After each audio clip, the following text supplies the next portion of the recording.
మేము నేను పార్టీలో చేరినప్పుడు 2 సీట్లు మా పార్టీకి. 2 సీట్ల నుంచి నిరంతర పోరాటం, మేము సిద్ధాంతపరంగా పోరాటం చేస్తూ ఈ కాంగ్రెస్ యొక్క కుహనా గాంధీలు, ఈ దొంగ గాంధీలని, ఈ దొంగ గాంధీలు, ఈ వీళ్ళ అపవిత్ర జీవితాలు, వీళ్ళ అన్నీ కూడా అపవిత్ర సంకర జీవితాలే. నెహ్రూ మోతీలాల్కి పుట్టినవాడు కాదు.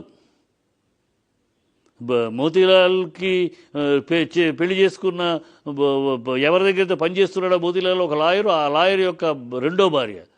ఆయన చచ్చిపోతే, మోతీలాల్ పనిచేస్తున్న ఆ లాయర్ చచ్చిపోతే ఆయన రెండో భార్య అయిన ధనవంతురాలైన ఈవిని పెళ్లి చేసుకుని నెహ్రూని దత్తత తీసుకున్నాడు. ఆవిడికి పుట్టిన వాడు నెహ్రూ. మోతీలాల్ నెహ్రూ కొడుకు కాదు. మోతీలాల్ నెహ్రూ ఎవడు? హిందువు కాదు.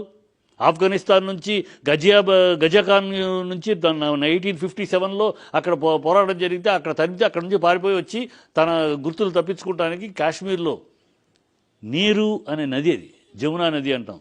నెహ్రూ అనేది అసలు పేరు కాదు, నీరు NARU, నీరు అనే నది. ఆ నది ప్రాంతంలో చేరి అక్కడ టోపీ పెట్టుకుని మోతీలాల్ అని పేరు మార్చుకుని కాశ్మీర్ పండిట్ అనే ఒక ఇది పెట్టుకుని అక్కడ నుంచి స్టార్ట్ అయ్యారు. వీళ్ళు ఆఫ్ఘనిస్తాన్ ముస్లిమ్స్. వీళ్ళు ఇక్కడికి వచ్చారు. ఇక వచ్చి మోతీలాల్ మూడో పెళ్ళాం కొడుకు కాశ్మీర్ చీఫ్ మినిస్టర్గా పనిచేసిన అబ్దుల్లా, మూడో పెళ్ళాం కొడుకు. నాలుగో పెళ్ళాం కొడుకు జిన్నా. వీళ్ళు ఈ దేశాన్ని వీళ్ళ ముగ్గురు అన్నదమ్ములకు పంచుకున్నారు. ఆ రోజు జిన్నా పిఎం చేద్దామని అందరూ అంటే నెహ్రూ ఒప్పుకోలే. పిఎం చేస్తే అయిపోయేది, 1 సంవత్సరంలో చచ్చిపోయేవాడు. అతను ఆల్రెడీ క్యాన్సర్ పేషెంట్. జిన్నాని పిఎం చేస్తే అసలు విభజనే లేదు దేశంలో. ఒప్పుకోలే. నీకొక దేశం నాకొక దేశం, ముగ్గురు కజిన్స్ ముగ్గురు పంచుకుందామని దీనికి ప్రత్యేక ప్రతిపత్తి అని 370 ప్రత్యేక ప్రతి కాంగ్రెస్కి కాశ్మీర్కి ఇచ్చేసి వాడు ఒక మహారాజు, అదొక దేశంలాగా ఆల్మోస్ట్. వాళ్ళకు కొత్త జెండా, వాళ్ళకొక జెండా, వాళ్ళకొక ఎజెండా, వాళ్ళకొక ఈ పార్లమెంటు నిర్ణయాలు వాళ్ళకి చెల్లవు, ఈ సుప్రీంకోర్టు నిర్ణయాలు వాళ్ళకి అందవు, వాళ్ళకి సపరేట్ ఇచ్చేసేసి జిన్నా పాకిస్తాన్ మీరు పంచుకు దుబ్బారు. ఈ చరిత్ర అంతా ప్రజల్ని దొంగ గాంధీలుగా. గాంధీకి నీకు పేరేంటి, సంబంధం ఏంటి? గాంధీకి పుట్టేవారు, గాంధీకి నీకు సంబంధం ఏంటి? ఇందిరా ప్రియదర్శిని. నువ్వు ఇందిరా ప్రియదర్శిని ఫెరోజ్ ఖాన్ని లవ్ చేసావు. ఫెరోజ్ ఖాన్ లవ్ చేసుకుంటే ఆ రోజు ఇంత గొప్పగా మాట్లాడే నెహ్రూ డ్రామా ఆడి గాంధీ గారి దగ్గరికి తీసుకెళ్ళాడు ఇష్యూని. నా కూతురు వాడిని లవ్ చేస్తాను, పెళ్లి, నీకేంటి ప్రాబ్లం? ప్రజల ముందు ఇబ్బంది, ఓకే వాడిని నేను అడాప్ట్ చేసుకుంటాను మాట, అంతే పెద్ద అఫీషియల్. అడాప్ట్ చేసే వాడు ఫెరోజ్ ఖాన్ కాదు, ఫెరోజ్ గాంధీ అని మార్చాడు ఆయన. ఫెరోజ్ గాంధీ అనగానే ఓకే గాంధీ గారి వారు అని పెళ్లి చేసుకున్నారు. ఓకే, ఇందిరా ప్రియదర్శిని కాస్త ఫెరోజ్ గాంధీ అయ్యావు. ఫెరోజ్ గాంధీ అయిన తర్వాత విడాకులు తీసుకున్నావు. 2 బిడ్డలు పుట్టగానే విడాకులు తీసుకున్నావు.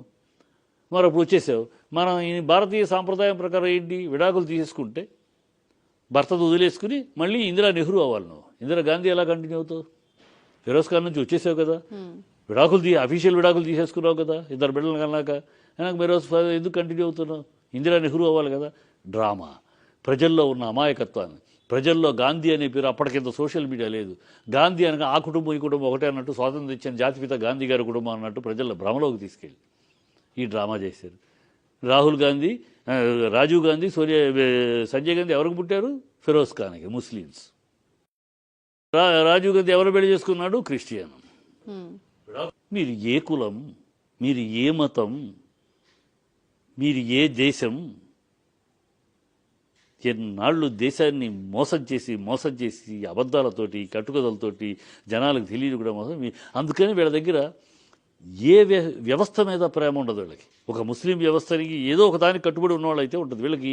అందుకని నెహ్రూ అన్నాడు, I'm by birth Muslim, by passion I'm western, by accident I'm Hindu అన్నాడు నెహ్రూ. సో వీళ్ళకి అందుకని ఈ దేశ సంప్రదాయాల మీద, ఈ దేశ సంస్కృతి మీద, ఈ దేశ ఔన్నత్యం మీద, ఈ దేశ వ్యక్తిత్వం మీద, ఈ దేశ పౌరుషం మీద, ఈ దేశ విజ్ఞానం మీద విలువ అంటే లేదు వీళ్ళకి. వీళ్ళు చేసిన పనల్లా ఈ దేశ వ్యక్తిత్వాన్ని చంపేశారు. The character of a country. ఒక్కొక్క దేశానికి ఒక క్యారెక్టర్ ఉంటుంది, ఒక వ్యక్తిత్వం ఉంటుంది ఏ దేశానికైనా. ఆ క్యారెక్టర్ ఆఫ్ ఎ కంట్రీ, భారతదేశం యొక్క ఆ పౌరుషంతో కూడిన ఆ డిగ్నిఫైడ్ క్యారెక్టర్ని చంపేశారు ఈ కాంగ్రెస్. బేరతనాన్ని తీసుకొచ్చారు, ఆ పౌరుషాన్ని చంపేశారు. ఇవాళ కదా మళ్ళీ మోడీ వచ్చినాక, అందుకనే మోడీని నెహ్రూ గాంధీతోటి పోల్చాడు ట్రంప్. తప్పేం లేదు. గాంధీ ఈ సమాజాన్ని దేశాన్ని బిడ్డలా చూసుకున్నాడు. అందుకనే ఆయన సౌత్ ఆఫ్రికా నుంచి దిగ్గానే అప్పటికి స్వాతంత్ర పోరాటం జరుగుతూ ఉంది. ఎందుకు ఊపుగా లేదంటే ఆయన అర్థం చేసుకున్నాడు. అప్పటికి బ్రిటిష్ వాళ్ళు ఈ దేశ వ్యక్తిత్వాన్ని చంపేశారు. ఈ దేశంలో ఉన్న ఆ కట్టు ఆ పౌరుషాన్ని చంపేశారు. అందువల్ల ఎవరు ఒక సంఘటితంగా రాలేకపోతున్నారు. ఆ వ్యక్తిత్వాన్ని దెబ్బకొట్టేశారు. వాళ్ళు క్యారెక్టర్ని అసాసినేట్ చేశారు బ్రిటిషర్స్. అది అర్థం చేసుకునే గాంధీ దేశమంతా తిరిగాడు. తిరిగి మళ్ళీ భారతదేశ వ్యక్తిత్వాన్ని ఒకటి సంఘటితం చేసి నిలబెట్టాడు. ఆ నిలబెట్టమే పోరాటం సాగింది, స్వాతంత్రం వచ్చింది. ఇవాళ మళ్ళీ 70 ఏళ్ల తర్వాత ఈ కాంగ్రెస్ చేసిన మళ్ళీ దుష్టచర్య అదే. ఈ భారతీయ వ్యక్తిత్వాన్ని నాశనం చేసింది మళ్ళీ 70 ఏళ్లలో వాళ్ళు. స్వాతంత్ర పోరాటం తర్వాత మళ్ళీ ఆ వ్యక్తిత్వాన్ని, ఆ స్టాండర్డ్నెస్, ఆ పౌరుషాన్ని, ఆ విద్యతో కూడిన ఆలోచించే విధానాన్ని, ఆ హ్యుమానిటీ అనే విధానాన్ని నాశనం చేశారు. నాశనం చేసినాక ఇవాళ మళ్ళీ మోడీ అనే వ్యక్తి వచ్చినాక మళ్ళీ ఆనాడు గాంధీ గారు దేశ వ్యక్తిత్వాన్ని ఎలా కాపాడుతూ సంఘటన చేసి ఇవాళ మళ్ళీ భారత్ మాతాకి జై అంటూ ఇండియా ఫస్ట్ నా దేశం ముఖ్యం అనే వ్యక్తిత్వాన్ని మళ్ళీ తీసుకొచ్చాడు దేశంలోకి. ఇవాళ మళ్ళీ సంఘటితమవుతోంది దేశం.